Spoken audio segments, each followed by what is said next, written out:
जय माता दी। प्रिय भक्तों, अगर आपने भी नवरात्रि में कलश स्थापना की है तो आज की ये वीडियो आपके लिए महत्वपूर्ण होने वाली है, क्योंकि कहीं ऐसा ना हो कि कलश विसर्जन में हुई छोटी सी गलती भी आपकी पूरी पूजा का फल अधूरा कर दे। बहुत से लोग बिना विधि जाने, बिना सोच समझ के कलश का विसर्जन कर देते हैं और यही सबसे बड़ी भूल हो जाती है। इसलिए आज की इस वीडियो में हम आपको बताएंगे कि कलश विसर्जन कब करें, कैसे करें, और अगर आपके आसपास नदी तालाब ना हो तो विसर्जन का सही तरीका क्या है। सबसे पहले जानिए शुभ मुहूर्त के बारे में कि कलश विसर्जन आपको किस शुभ मुहूर्त में करना चाहिए। तो देखिए, कलश विसर्जन हमेशा कन्या पूजन और नवरात्रि व्रत के पारण के बाद करना चाहिए और नवमी तिथि में या दशमी तिथि में ही कलश विसर्जन करना शुभ माना जाता है। हालांकि बहुत से लोग जिनके यहाँ अष्टमी को कन्या पूजन होता है, वे अष्टमी को कन्या पूजन करने के बाद भी कलश विसर्जन कर देते हैं। वैसे आपको अष्टमी तिथि के दिन कलश विसर्जन कभी नहीं करना चाहिए, क्योंकि नवरात्रि में हम माँ दुर्गा के 9 रूपों की पूजा 9 दिन करते हैं। तो अगर चाहे अष्टमी को कन्या पूजन आपके यहाँ हो भी रहा हो, तब भी पूरी 9 देवियों की पूजा, सभी नव दुर्गाओं की पूजा करने के बाद ही आपको कलश या चौकी हटानी चाहिए, विसर्जन करना चाहिए। इस बार 26 मार्च दिन गुरुवार को अष्टमी और नवमी तिथि दोनों का ही संयोग पड़ रहा है। तो अगर आप अष्टमी को कन्या पूजन कर रहे हैं तो शाम को सूर्यास्त से पहले तक कलश विसर्जन कर सकते हैं। उससे पहले आप संपूर्ण पूजा विधि कर लें, हवन या कन्या पूजन आदि कर लें। और 27 मार्च शुक्रवार को नवमी तिथि भी है और सुबह 10:08 से दशमी तिथि प्रारंभ हो रही है। इसलिए यदि आप दशमी तिथि में कलश विसर्जन करना चाहते हैं तो सुबह 10:08 से शाम को सूर्यास्त से पहले तक कलश का विसर्जन कर सकते हैं। कलश विसर्जन करते समय राहु काल ना हो या भद्रा काल ना हो, इस बात का विशेष ध्यान रखें। कुछ माताएं बहनें ऐसी भी होंगी जो पीरियड्स होने के कारण इस बार नवमी या दशमी तिथि में कलश विसर्जन नहीं कर पा रही होंगी।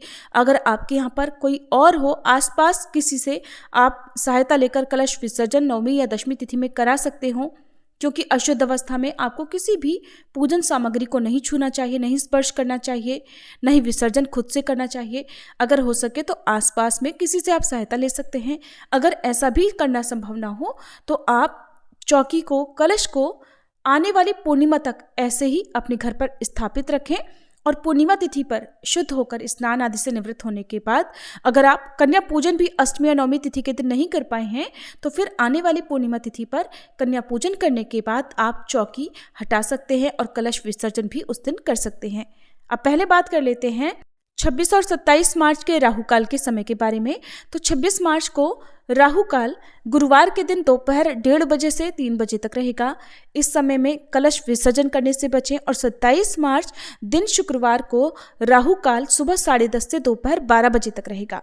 तो इस समय में भी विसर्जन करने से बचना चाहिए। और अगर आप आने वाली पूर्णिमा पर, चैत्र पूर्णिमा के दिन विसर्जन कर रहे हैं किसी कारणवश, तो सुबह सूर्योदय के बाद जितनी जल्दी हो सके कन्या पूजन करके विसर्जन आप कर सकते हैं।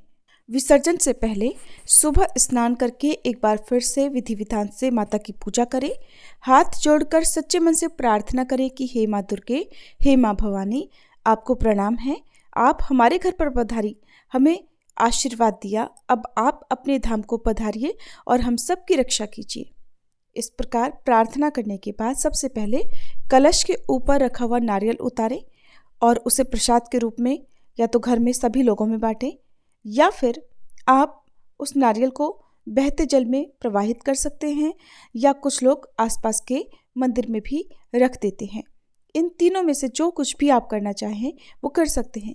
कुछ लोग अष्टमी या नवमी पर कन्या पूजन करते समय नारियल को उतारकर सभी कन्याओं में प्रसाद रूप में बांट देते हैं। तो अगर आपने ऐसा किया है तो इसके अलावा जो भी सामग्री है फिर आपको उसका विसर्जन करना चाहिए। नारियल हटाने के बाद जल के अंदर जो भी सामग्री है, कलश के अंदर जो आपने सामग्री डाली थी, जैसे 1 का सिक्का, उसे आप अपनी तिजोरी में रख सकते हैं, जो कि धन में और सुख समृद्धि में वृद्धि कराने वाला माना जाता है।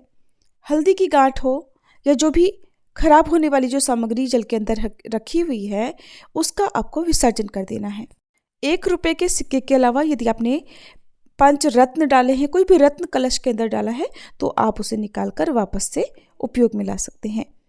कलश के अंदर रखा हुआ जल बहुत पवित्र होता है। किसी पुष्प की सहायता से या आम के पल्लव की सहायता से जो आपने कलश के ऊपर स्थापित किए हैं, उसी में से एक पल्लव की सहायता से इस पवित्र जल का छिड़काव घर में, घर के मुख्य द्वार पर आपको करना चाहिए।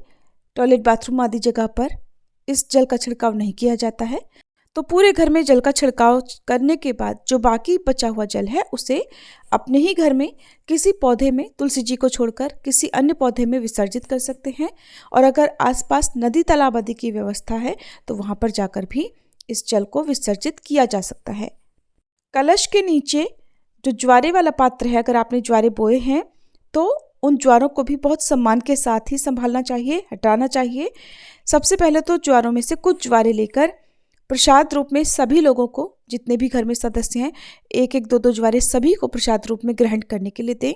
और बाकी ज्वारों को आप गौ माता को खिला सकते हैं। और जो ज्वारे के पात्र वाली मिट्टी है उसे आप अपने घर के पौधों में डाल सकते हैं, गमलों में डाल सकते हैं। एक बार फिर से ध्यान रखिएगा, आसपास नदी, तालाब या विसर्जन करने के लायक जगह नहीं है तो इन सभी सामग्रियों का विसर्जन आप अपने घर में भी कर सकते हैं। यानी कि ज्वारे हों तो घर में ही किसी गमले में मिट्टी में दबा सकते हैं, और आसपास मंदिर हो तो वहाँ पर पंडित जी की अनुमति लेकर जो कुछ सामग्री होती है उनका विसर्जन कर सकते हैं। क्योंकि कई बार आसपास के मंदिरों में नवरात्रि के दौरान ऐसी व्यवस्था की जाती है कि जितने भी ज्वारे हैं या जो भी विसर्जन लायक सामग्री है वो पंडित जी की अनुमति से वहाँ पर रख दी जाती है।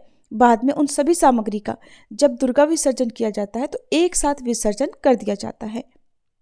सबसे बड़ी गलती विसर्जन करते समय जो लोग करते हैं वो है कि विसर्जन की कोई भी पवित्र सामग्री हो, क्योंकि हमने 9 दिन जिन भी सामग्री की पूजा की है, चाहे वो अक्षत हो या बासी हो गए पुष्प हों, उनको कचरे में फेंक देने से ही सबसे बड़ा दोष लगता है। नाली या गंदी जगह पर डाल देने से बहुत बड़ा पाप लगता है।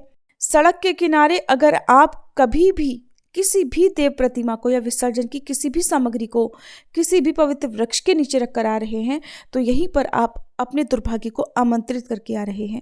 ऐसी गलती बिल्कुल मत कीजिएगा। अक्सर लोग सड़क के किनारे किसी भी पवित्र पेड़ के नीचे विसर्जन की जो सामग्री है वो रख कर आ जाते हैं, खंडित हुई प्रतिमाएं रख कर आ जाते हैं, और यहीं से आपके बुरे दिन आना शुरू हो जाते हैं। भूल कर भी ऐसी गलती ना करें। तो जो भी विसर्जन की सामग्री है आप उन्हें अलग से पात्र में रखते जाएं। जैसे कि कुछ चीज़ें होती हैं जो भूमि में या मिट्टी में आसानी से घुल जाती हैं, आसानी से विसर्जित हो जाती हैं। कुछ चीज़ें ऐसी होती हैं जैसे मिट्टी का कलश हो तो आप उसको पानी भरकर चिड़ियों के लिए पीने के लिए रख सकते हैं या उसमें कोई पौधा आदि उगा सकते हैं। मिट्टी के चाहे दिए हों या पात्र हों, उन सब का विसर्जन कर दिया जाता है। उनको दोबारा से उपयोग में नहीं लाना चाहिए। पूजा में जो भी धातु के पात्र आपने इस्तेमाल किए हैं उनका उपयोग अगली बार की पूजा में किया जा सकता है। सुहाग की सामग्री माता को अर्पित की है तो सुहाग की सामग्री आप अपने परिवार में या यदि आप खुद सुहागिन हैं तो उनमें से कुछ आशीर्वाद रूप में अपने लिए रखें और बाकी का आप जो है दान कर सकते हैं। पूजा में प्रयोग हुए जितने भी अक्षत हैं उन सबको इकट्ठा करके पक्षियों के लिए डाल सकते हैं। यदि आपने नवग्रहों की स्थापना की है सुपारी के रूप में तो जितनी भी सुपारी पूजा में आपने प्रयोग की है उन सब का विसर्जन कर देना चाहिए। पान का भोग माता रानी को लगाया है, वैसे तो प्रसाद रूप में जब भी आपने पान का भोग लगाया होता है तो उसके कुछ देर बाद उसे परिवार में किसी को भी प्रसाद रूप में दे देना चाहिए। यदि आपने ऐसा नहीं किया है, अब तक बहुत सारे पान इकट्ठे हो चुके हैं तो उनका विसर्जन कर दें या गौ माता को खिला सकते हैं। लेकिन अगर आप गौ माता को खिला रहे हैं तो ध्यान रखिएगा ऐसी कोई भी वस्तु गौ माता को ना खिलाएं जो उनके स्वास्थ्य के लिए हानिकारक हो। पूजा में उपयोग हुआ कलावा या लाल चुनरी को आप अपने घर पर रखें। कलावे को आप लोग खुद बांध सकते हैं, चुनरी को भी आप घर में पूजा स्थल पर रख सकते हैं या घर में तिजोरी में रख सकते हैं, जहाँ पर भी आप रुपया पैसा रखते हैं। इस प्रकार से कलश हटाने के बाद आप बाकी अन्य सामग्रियों को चौकी पर से हटाएं या माँ की प्रतिमा या गणेश भगवान जी को हटाएं। यदि सुपारी के रूप में आपने गणेश भगवान जी की स्थापना की है तो ध्यान रखिएगा विसर्जन आपको प्रत्येक सुपारी का करना है, उसे दोबारा से पूजा में इस्तेमाल करने से बचना चाहिए। ध्यान रखिए विसर्जन का अर्थ होता है सम्मान के साथ विदाई, ना कि त्याग या अपमान के साथ। और अंत में कलश विसर्जन के बाद माता को प्रणाम करें और कहें कि हे माँ अगले वर्ष फिर से हमारे घर पर पधारना। इस प्रकार सही विधि से किया गया कलश विसर्जन आपके घर में सुख शांति और समृद्धि बनाए रखता है। अगर कलश के ऊपर रखा गया नारियल तोड़ते समय खराब सड़ा हुआ निकले तो परेशान ना हो। माना ये भी जाता है कि माता ने आपके व्रत, आपकी पूजा स्वीकार की है। और वहीं ये एक प्राकृतिक गुण है, नेचुरल है कि कभी कभी नारियल अंदर से सड़ा हुआ निकल सकता है। और अगर आपने मिट्टी का कलश पूजा में प्रयोग किया है तो बहुत हद तक संभव है कि उसके अंदर रखा हुआ जल पूरी तरह से सूख जाए, ताकि आप अगर जब जल का छिड़काव करना चाहते हो तो हो सकता है उसमें जल की कोई भी बूंद ना बचे। तो इसलिए भी परेशान ना हो, क्योंकि मिट्टी के जो पात्र हैं वो पानी सोख लेते हैं। थोड़ा बहुत जल बचा हो तो आप उसका भी छिड़काव कर सकते हैं। विसर्जन के साथ साथ आपको पर्यावरण की पवित्रता का, पर्यावरण का भी ध्यान रखना चाहिए। किसी भी ऐसी सामग्री को जल में विसर्जित ना करें जिससे कि जल दूषित हो और आपको उसका दोष लगे। ये थी आज की वीडियो। उम्मीद है आपको पसंद आई होगी।